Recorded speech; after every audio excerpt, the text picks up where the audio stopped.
Jam, everybody. Happy Thursday, April 30th, and welcome to another daily digital download with me, your host, Dylan Grabowski. How the heck are we doing today, everybody? I am excited because, and I'm going to add the old link to the TL, I think we figured out our problems with the link. The past couple days, actually, honestly, since I've been using Restream, which allows me to stream to both YouTube and X, formerly known as Twitter, I've been running into issues where the live stream cuts off halfway through or a few minutes in. And it was largely because of, drumroll, Wi-Fi issues. So I think we found a solution. I'll shill it tomorrow if it works today. But I think today we have a relatively chill day of, let me just delete this one. Boom. I think we have a,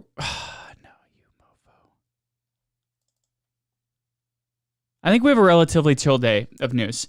There's some news that came out that's obvious when we get into the section about hacks.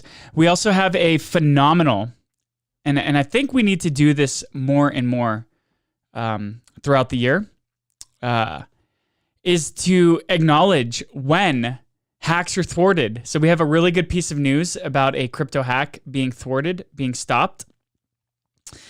And we also have some other hack news. I mean, honestly, it's security season. I did a space last Friday about the top 5 crypto and non-crypto hacks that have happened in 2026. And look, folks, this just isn't stopping. It is just continuing to happen. And April has had a particularly gnarly month in terms of assets stolen and hacked. Welcome, everybody. If you haven't yet, please subscribe to The Smart Economist at thesmarteconomist.beehive.com, where we bring you nothing but signal every week. So let's get into today's news. A little bit of positive news for my Americans out there. Woo! Tom Tillis, the senator that held up the Clarity Act in Senate Banking Committee, has signaled that things are good to move forward. Tillis told reporters yesterday that the work on the Clarity Act has addressed a lot of concerns that the banking lobbyists have been defending in terms of their turf of interest-bearing deposits that they argued could be threatened by stablecoin yield. The banks are upset that somebody's finally competing with them. Tillis said, quote, "I'm going to encourage the chair to move forward with the markup." This is a big deal because one of the hiccups was, of course, the senators fighting to not get the bill put to markup. But now we're also running up against time. Midterm elections happen here in November. It's arguably thought that by September-ish, not much is going to get done if nothing was done this election cycle or this congressional cycle. So with Tillis moving things forward or not blocking things, the Senate Banking Committee could have a mid-May hearing, which would be in about 2 weeks, to advance the legislation out of the Senate Banking Committee before it could be hashed for a vote in the overall Senate.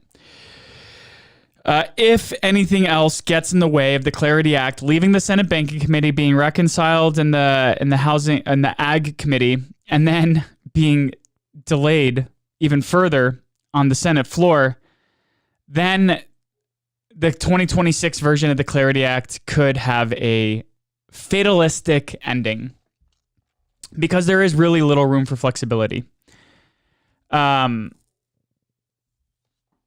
The industry is taking Tillis's latest remarks as a positive sign for movement.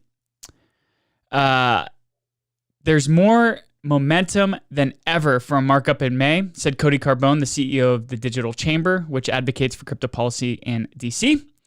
But there are some other sticky situations when it comes to the Clarity Act. Largely, and this should come as no surprise to anybody, and honestly, nobody should really be mad about this. We don't want to see the Trump family making money off of crypto in a bad way, in a malicious manner. And so this has actually been a sticking point being pushed forward by the Democrats, which honestly, it's frustrating that the Clarity Act is getting delayed because Democrats are pushing for this provision to make it more difficult for the presidential family to be able to make crypto-related income. Just look at the shenanigans that are happening at World Liberty Finance. That's enough said. All you need to see.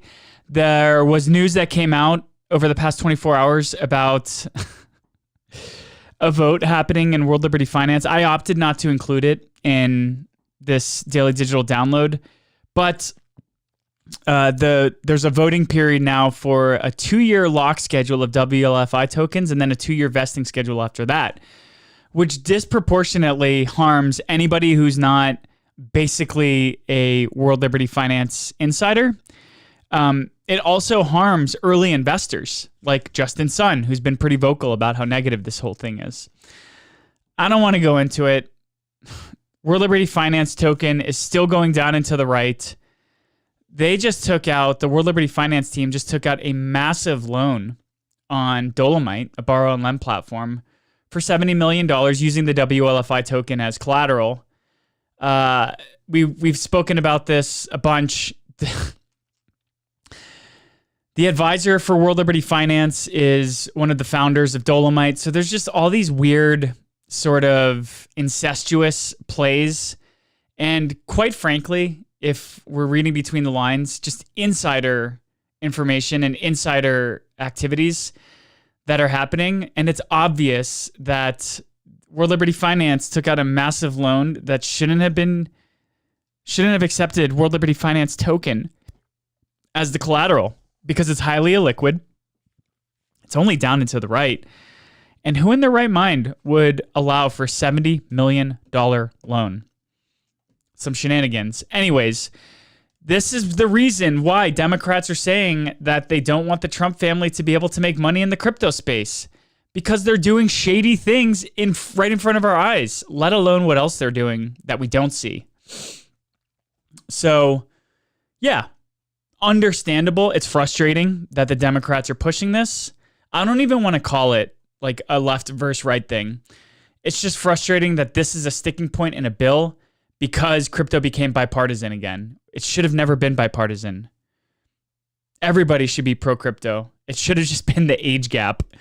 That anybody older than 55 was anti-crypto, anybody younger than 55 was open to crypto, and anybody who's older than 55, they're going to be out of politics in the next few years anyways.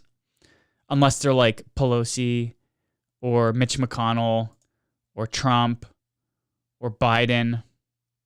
Damn. America really does run on a gerontocracy. Anyways, back to clarity. Any additional delay to the bill will jeopardize the chances of it getting off the ground. With about 11 weeks remaining open in the Senate calendar before the lawmakers fully disperse for midterm elections. So let's just call that 3 months, May, June, July. Yeah, not even till September. We have until the end of July. So this is going to be a pretty tight race. All right. Now for a little piece of news that was obvious to everybody. North Korea has accounted for 76% of all of the hacks that have happened on chain in 2026. Since 2017, North Korea has stolen $6 billion in hacks. Absolutely insane. They got $577 million across 2 incidents in the past months alone. The Drift Protocol hack and then the KelpDAO hack. Gnarly. Intelligence firm TRM Labs put this report together. And this is just insane. The North Korean share of global hack losses has accelerated rather than plateaued. They're only getting stronger and they're only doing better. It's so unfortunate. North Korea was responsible for less than 10% of the hacks in 2020, 22% in 2021, 37% in 2022. Or no, sorry. Less than 10% in 2020 and 2021, 22% in 2022, 37% of all hacks, of all money stolen in 2023, 39% in 2024, and 64% of all on-chain stolen funds in 2025 were North Korea. Again, $6 billion in stolen funds since 2017. The largest kind of inflection point when we realized North Korea was damn good at what they do was the $1.46 billion Bybit breach in 2025. Since then, their operational cadence has remained consistent with elite groups prioritizing fewer but higher impact attacks. And this goes into what I've been talking about since we started talking about security season over the past week or two. They're prioritizing bridges, multi-sig governance systems, and cross-chain infrastructure. They're not even necessarily doing smart contract hacks. This is the infrastructure around smart contracts that they're going after. Now, I know bridges and multi-sig governance is kind of on-chain, kind of smart contract related. Yes, but is kind of the story I'm trying to tell here. Look, let's just do another bad story. Well, I guess it's kind of good. We'll see. The FBI has arrested 276 in a global cooperative effort in crypto pig butchering scams. 207. Ooh. Dubai police have arrested 275 individuals, and the Thai police arrested one. It's a global task force in conjunction with the FBI, Dubai, Thailand, and China. Look at that. America and China working together. Our governments can work together. Sometimes it takes a little bit of a crisis to bring people together. Targeting international fraud rings that operated so-called pig butchering schemes. A pig butchering model is where a scammer builds trust with the victim over time and then convinces them to invest in fraudulent crypto opportunities. Some of these I've heard of include single women befriending men online, building a relationship with them, and then abusing that trust that's been formed. Some of these have been perpetrated through dating apps. Others are, and like I'm sure if you're anything like me, your data has been leaked for more than a decade. You get phone calls, text messages from all sorts of people. I kind of get these like, I'm a lonely 23-year-old college student just looking to make extra funds. Sort of cold texts sent to my phone number. And to me, that just screams as like the pitch to enter into the world of pain that is a pig butchering scam. That being said, look, whether they're targeting Americans or not is not the point. Like, that's why the FBI spearheaded this. But I just love seeing scammers get caught, honestly. Nothing makes me happier than seeing somebody get the long arm of the law thrown at them. Crypto-related fraud has been on the rise, with losses hitting a record of $11.3 billion in 2025, accounting for more than half of the $20.9 billion in total internet crime losses tracked by the FBI in 2025. Wow. And this month, we've seen... let me see if I can pull this stat up. This month, the amount of attacks and hacks that we've seen is just absolutely gnarly. And just take a peek at this list. This was yesterday, and there's already been another hack.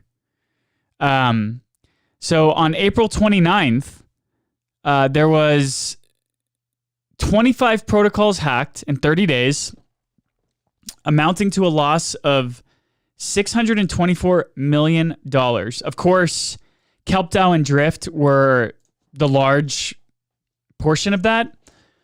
But good God, let's do a quick little name check. How many of these do I actually know? And how many of these have I heard of before the hack? KelpDAO, no. Drift, no. RealN, no. Grinex, no. Volavolt, no. Hyperbridge, no. BSCI, TMM, USD, I guess that's a pool. We'll say yes, just because I know there's trading on Binance Smart Chain. Giddy, no. Purian, no. Aftermath Finance, no. LML, USDT staking, no. Aether, no. Singularity Finance, no. Dango, Silo V2, no. Zeta Chain, no. Judao, Scallopland, no. Zerion Wallet, yes. Kipseli, Mona, Subquery Network, Juicebox V3, Theta Nuts Finance, no. How many DeFi protocols and apps and products are out there? Look at all of the risk that we're putting ourselves into as an industry. This is absolutely insane. And with the rise of AI, I mean, Anthropic didn't even want to release Mythos because it was too powerful. Now, that might have been a marketing stunt. I don't know. But this is the world we're heading to, let alone the quantum risk. Let alone what happens when quantum computing is live and qubits could be spent on inference and compute to go after old cryptographic models like Bitcoin. A third of Bitcoin is at risk if the Bitcoin community does not migrate to post-quantum security solutions. So, look, I think this is just the beginning, honestly. Do the best that you can to keep yourself safe and to help keep your others safe. And go back and listen to the Smart Economy podcast episode that I did last Friday. Crypto Coffee and Blockchain Beer, number 93, where we talked about the top 5 and top crypto and non-crypto hacks in 2026. Sorry, 2026, not 2025. Why AI is empowering rampant malicious activity and how to protect yourself as both a crypto user as well as just a regular computer user. Moving on, I woke up to this news today. Wasabi was hit by, and this just adds to this list. Add another $5 million, so $629 million stolen in the month of April. And you know what? We still have 12 hours and 32 minutes left in April, at least here in my neck of the woods. So Wasabi Protocol was hit by a $5 million hack. It's a DeFi derivatives platform. And this was that the attack was carried out across multiple chains, including Ethereum, Base, Barachain, and Blast. Guys, once again, a single point of attack ended up in a $5 million loss. Blockade and Certicase said that a compromised admin key allowed the attacker to gain privileged access via the Wasabi deployer wallet, upgrade core systems, and drained funds. Excuse me. Shalev Karen, the co-founder and CPO at Sodot, which was recently acquired by MoonPay, said, and this is a long one, so bear with me, quote, "What hit Wasabi wasn't a smart contract bug. It's the same operational failure we've been seeing across DeFi this year. Wasabi was already using an access control framework that supports a delay between an admin role being granted and that role being usable. Exactly the safety window that lets monitoring tools or the team itself catch a malicious change before it does damage, and they set that delay to 0. Audits don't catch this. There's no bug in the code, only an operational design that made one private key sufficient to take over a multi-chain protocol holding tens of millions of dollars of user funds.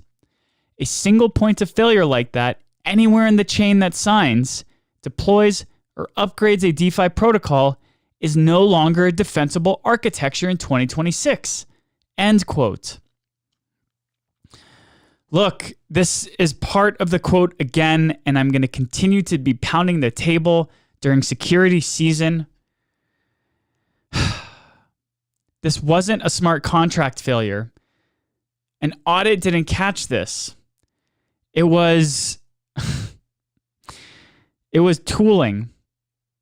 It was systems that were attacked. And this is what we have to be super careful about. And you as a user can't even defend yourself based off of what you're using, because you don't know what systems KelpDAO was using. You don't know what systems Wasabi Protocol was using. You don't know how Layer 0 is defensible for its omni-chain architecture. You don't know what your favorite DeFi app is using on the back end. Even this hack, not one single code audit could have caught it. And this is the scary part about where we're at. Look,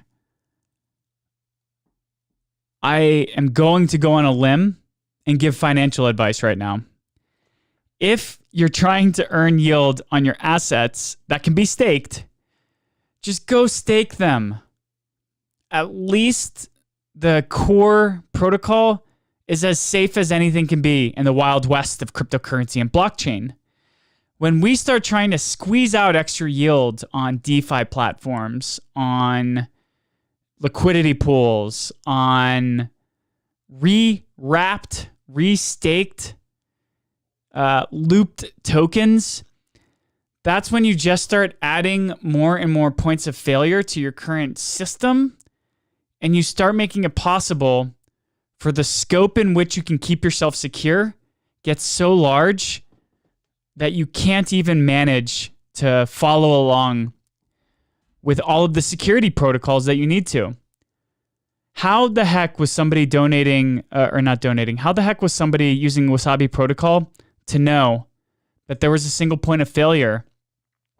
That all it took was an attacker to lower the time frame for a response to allow a $5 million hack to happen. It's super unfortunate. Let me take a quick peek to see if... Nope. I want to give this to all of you who are here right now. Thank you so much for tuning in. I appreciate your time, your eyes, your ears, your attention. All right. Yeah, North Korea has done most of the hacks. They've made $6 billion since 2017. Wasabi Protocol just got hacked. We saw that there's, let me say the number again, right? $624 plus $5 million that have been stolen in April. Are we doomed? Are we just like a permanent underclass doomed to poverty because we're trying to make it? And in any way we can eke out some sort of extra interest, extra reward, extra yield, we still get wrecked? I would argue that not all hope is lost. Sweat Protocol, a walk to earn platform in the Near ecosystem, thwarted, stopped an attack. The Sweat Protocol quickly paused token contract and contacted Mexi and Ria Finance to mitigate losses following an exploit yesterday. Blockade estimates that the attacker was able to steal 13.71 billion Sweat, which was worth around $3.5 million at the time, or 65% of the total Sweat token supply. Unbelievable. But they stopped him. Check it. At about 1:36 p.m. UTC time, an attacker began exploiting a vulnerability in the Near protocol-based Sweat token contract, allowing... I love how they attribute it to him. Guys, it could have been a girl too. Who was stealing, you never know. To drain funds from the top 100 Sweat holder accounts. However, the team was able to quickly pause the contract and contact Mexi and Ria Finance, which the attacker was using to liquidate the funds. Mexi froze the attacker's account, and the on-chain liquidity provider RIA paused sweat trading. In the end, all user funds were restored and operations returned to normal. Congratulations to the sweat team. Honestly, like, wow, you thwarted a $3.5 million hack where 65% of the entire token supply was at risk. Super freaking cool. And this just goes to show what fast acting can do. I also want to just highlight that there's probably so many of these stories that we don't hear on a day-to-day basis of who stopped a hack or some proactive step that was taken to thwart a hack. The sad thing is we only hear about the negative because there's price tags associated to them and sometimes quite high. We never hear about the security tactic or the security hygiene that prevented an attack. Most often, probably, and I'm going to give the benefit of the doubt, is because it's hard to quantify that X, Y, and Z security practices that were taken stopped A, B, and C amount of value being stolen. That's why I want to point this out. So congrats to Sweat, to the Sweat economy. Congratulations to all Sweat token holders. Also, I try to hit 10K steps a day in walking. I want to move to earn. Maybe I'll look into this. Maybe this is a great marketing opportunity. Sweat. If anybody from the Sweat economy is watching this right now, come sponsor the Daily Digital Download. I'll talk about you guys every day. I love this. I love this thought. I love Sweat to earn. Move to earn is great. All right, guys. Last two pieces of news today are actually crypto exchange related. Sorry, we're doing centralized exchanges. OKX has rolled out Agents Payment Protocol, which is its version of X402 and all the agentic payment protocols that are coming out. It is called APP or App. App is designed to handle the full business cycle in addition to supporting AI bots who, quote, pay for services and pay each other, end quote.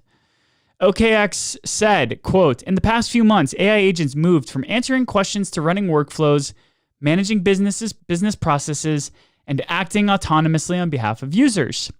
The bottleneck shifted from intelligence to commerce, not just paying, but the full cycle of doing business, quoting, negotiating, escrowing funding, metering usage, settling and resolving disputes in escrow dispute resolution coming soon, end quote.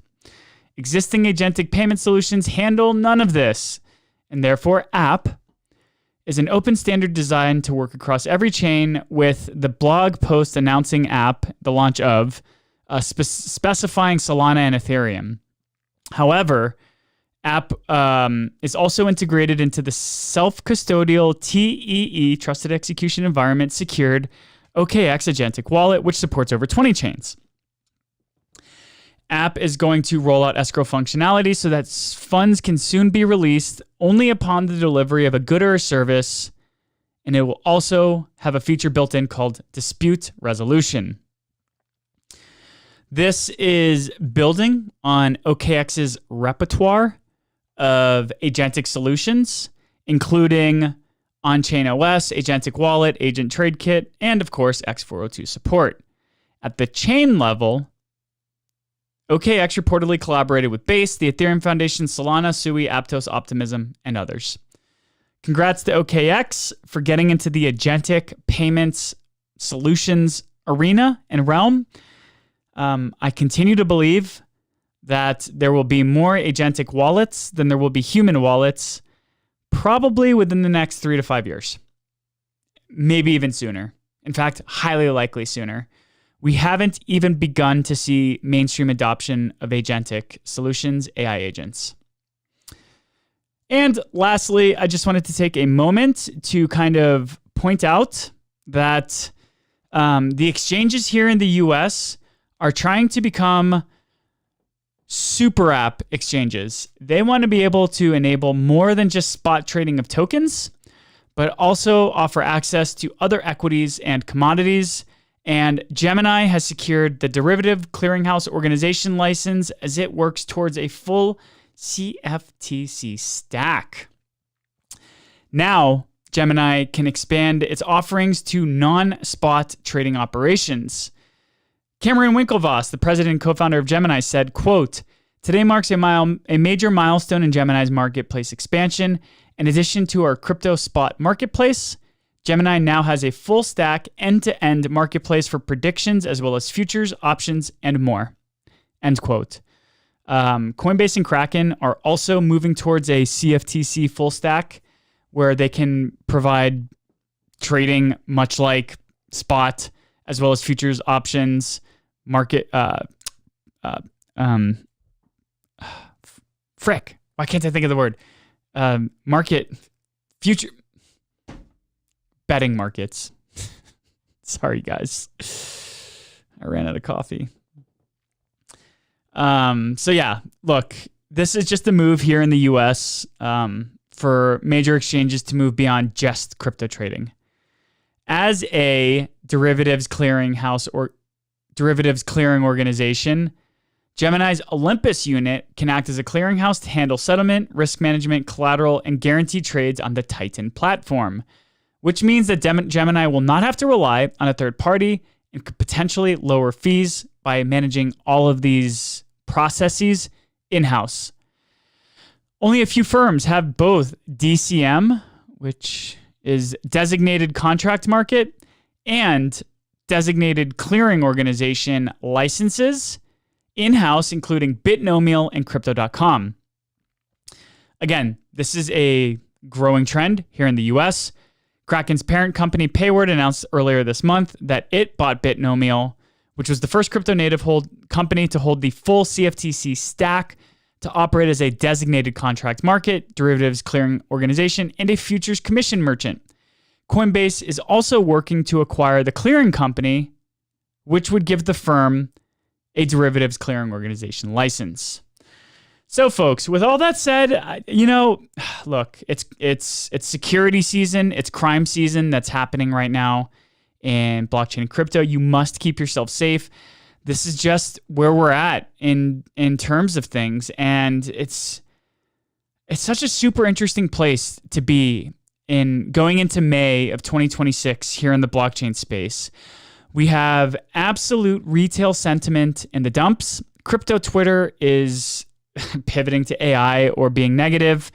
We have the Clarity Act potentially passing here in the US, or at least like positive political conversations around market structure bill. We have banks and TradFi adopting blockchain and stablecoins. We have the FBI and global entities arresting criminals. North Korea is just stealing more and more money. This is just an absolutely insane time to be in the blockchain and crypto space. And it's honestly really not even that sexy for the cypherpunk or for you and me. I feel like we're all participants in something where we don't really have much of a say or a stake in what's going on. So while we're participants in the crypto and blockchain markets by holding Bitcoin, Ethereum, Solana, your favorite coins, insert whatever they are, we're also sidelined because all the people who are making decisions and efforts and activities in the broader blockchain and cryptocurrency space are either nation states that are stealing or big multi-billion, maybe even trillion-dollar financial institutions. They're security agencies at the government level. And that leaves like you and me. Most of us don't even have a whole Bitcoin. Honestly. And we're just kind of being sloshed around in the fish tank while all of this is happening. But that being said, if you're a believer in blockchain, if you're a believer in crypto, clearly we're not going anywhere. And that's been my theme for the whole year. So, thank you so much for tuning in to today's Daily Digital Download. If you have not yet, please subscribe to the Smart Economy podcast, The Smart Economist at thesmarteconomist.beehive.com. We provide you with weekly insights every Saturday or Sunday. Still trying to figure out the schedule. But with all that said, I will catch you guys tomorrow. So until then, be safe, take it easy, and take care of yourself.